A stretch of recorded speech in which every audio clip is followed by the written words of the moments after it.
আজি জাজমেণ্ট প্ৰদান কৰে মহামান্য গুৱাহাটী উচ্চ ন্যায়ালয়ৰ এক বিচাৰপীঠে মহামান্য বিচাৰপীঠে তাত মুঠ 8জন ব্যক্তিৰ জামিনৰ বাবে আবেদন কৰিছিলে আৰু আজি হুকুম প্ৰদান কৰে কিন্তু বৰ্তমানলৈ যি হুকুমৰ ৰায়দান তাৰ চাৰ্টিফাইড কপি আমাৰ হাতত আহি পোৱা নাই আৰু সেইভাবে কিমান টকাৰ জামিন দিলে আৰু কি কাৰণত জামিন দিলে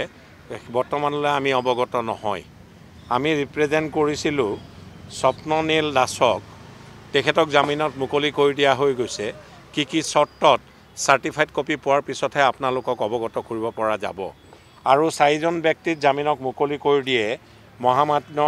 গুৱাহাটী উচ্চ ন্যায়ালয়ে তাৰে এজন জিতেন ডেকা তেখেতৰ হৈ আন অধিবক্তা আছিলে তেখেতক জামিনত মুকলি কৰি দিয়ে অসুস্থতাৰ গ্ৰাউণ্ডত ইন্টাৰিম বেইল আন এজনক জামিনত মুকলি কৰি দিছে অভিজিত চান্দ্ৰা তেখেত অভিযুক্ত আছিল ডিব্ৰুগড় গোচৰটোত আপোনাৰ ডিব্ৰুগড়ৰ গোচৰটোত আৰু ডিব্ৰুগড়ৰ গোচৰটোত জামিন পাইছে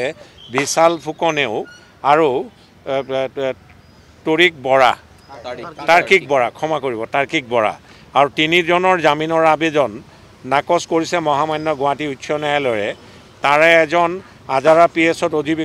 অভিযুক্ত আছিলে তেওঁৰ নাম সঞ্জীৱ ডেকা আৰু ডিব্ৰুগড় পিএছৰ এজন এৰেষ্টেড একিউজ চন্দন নাথ তেখেতৰো জামিনৰ আবেদন গুৱাহাটী উচ্চ ন্যায়ালয়ে আজি খাৰিজ কৰিছে আৰু লগতে খাৰিজ কৰিছে সুব্ৰজ্যোতি কুৰ্মী তেওঁ ক্ষমা কৰিব নামটোৰ ইফাল হ'ব পাৰে তেখেতো এজন একিউজ আছিলে who has been arrested in connection with the Dibrugarh police station case এই গোটেইকেইজন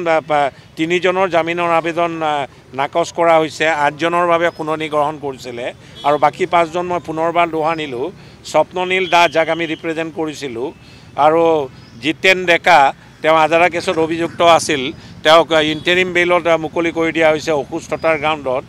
অভিজিত চান্দ্ৰা তেখেত ডিব্ৰুগড় পুলিচ ষ্টেচনে গ্ৰেপ্তাৰ কৰা এজন একিউজ আছিলে তেখেতক জামিনত মুকলি কৰি দিছে আৰু বিশাল ফুকন ডিব্ৰুগড় গোচৰত অভিযুক্ত আছিলে তেখেতক জামিনত মুকলি কৰি দিছে আৰু তাৰ্কিক বৰা তেখেতকো জামিনত মুকলি কৰি দিছে কিমান টকাৰ জামিন দিছে কি কণ্ডিশ্যন দিছে আৰু কি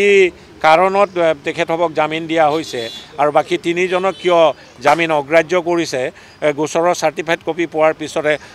হুকুমৰ চাৰ্টিফাইড কপি পোৱাৰ পিছতে আপোনালোকক আমি অৱগত কৰিব পাৰিম ইমানেই ধন্যবাদ